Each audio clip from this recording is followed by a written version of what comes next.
Hello everybody, my name is Legolukify, back again with another YouTube video on this godforsaken website.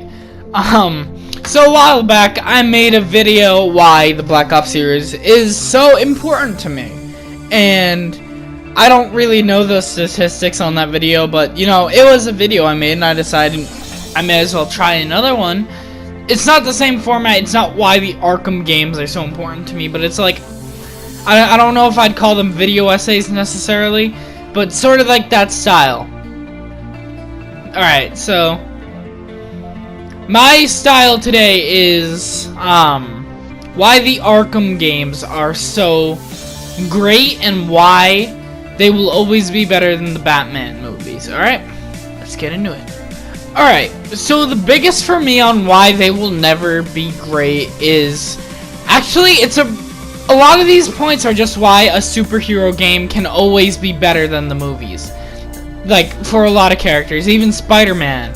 But, it's, for my number one reason, it's because the villains. You will never be able to get all the Batman villains in any movie franchise. You'll never be able to get all the good, like, you'll never get to be able to give Scarecrow, the Joker, Bane, you know, all these great Batman villains the full attention in like a multi-million-dollar franchise. It's not how it works. Like, you won't be, unless they make 60 movies, like the Riddler will never share, you know what I mean, I think. But with a video game, you can always be able to get all the villains and just add in side content. And sure, they're not main focus, but you can spend as much time with them as you want. You can always go back and fight them a different way. It's like there's always, you know, a sort of like a different point of view on things. And you can have as many video games as you want, really. Well, like, not in the same way as a movie, I think. Like, you can have less movies, I think, versus video games. Just like Final Fantasy, stuff like that. And a lot of them will be quality games, not like the Saw movies, sort of thing. If you catch my drift. But basically, you'll never be able to get all the villains that you want in a franchise. You'll never be able to, like, capitalize on the Batman universe in the same way that, like, the Arkham games did.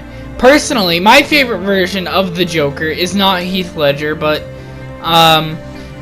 Mark Hamill. And don't get me wrong, Heath Ledger did great, you know, all that. Like, no disrespect towards the dude, but he wasn't able to fully encapture the feeling of the Joker because all these other characters didn't exist, like Harley Quinn, and you know, like, he wasn't the crime boss. And you know, I don't even think Heath Ledger was a very comic book accurate Joker. He was great, but he wasn't comic book accurate, or like any other medium accurate. Like, you don't need to read comic books to be able to like understand, like, that Joker is not the Joker from many other mediums like animation, video games, you know, that sort of thing. And you'll just never be able to fit them all together. Another reason why you'll never be able to like fully capture is they always talk about immersive in movies, and there's nothing more immersive than a video game. You'll never be able to feel like Batman more than in a Batman video game. That's simply how it is. Unless they invent some like AR stuff, but isn't that still video games sorta? Like, you know what I mean. So it's very immersive, and you'll never be able to get the full experience, or you'll never be able to get the same amount of like an experience as in a video game. You know, you'll never be able to swing from rooftops. Well, not swing, grapple from rooftops and stuff like that. That's just not something that's gonna happen in, you know, Arkham like Batman movies, but it'll always happen in Arkham video games. Another thing that I believe is you get more time with Batman. You get more time to like develop his character than in a movie. Like in the however many comic books there are. There's a lot, I'm sure. But The point is, let's say, at most you have a 2 hour and 30 minute long Batman movie. Right? No one's gonna want to sit there for longer. But in video game form, you can have, if you have less than 7 or 8 hours, that's considered like a waste of money. So you'll at least, in a good video game, you'll at least have 15 hours or so with Batman, which is a lot more time than you'll get in a movie. You'll be able to, like, understand his tactics more, you know. You'll get more time than in any, like, movie. Maybe a franchise, but we're talking about one movie. We're talking about the Arkham franchise in total. I don't even want to calculate that. I'm not going to calculate that. It's probably easy numbers, but you know what I mean. You get more time with Batman if you make it a video game. And you know, yeah, movies just have shorter run times.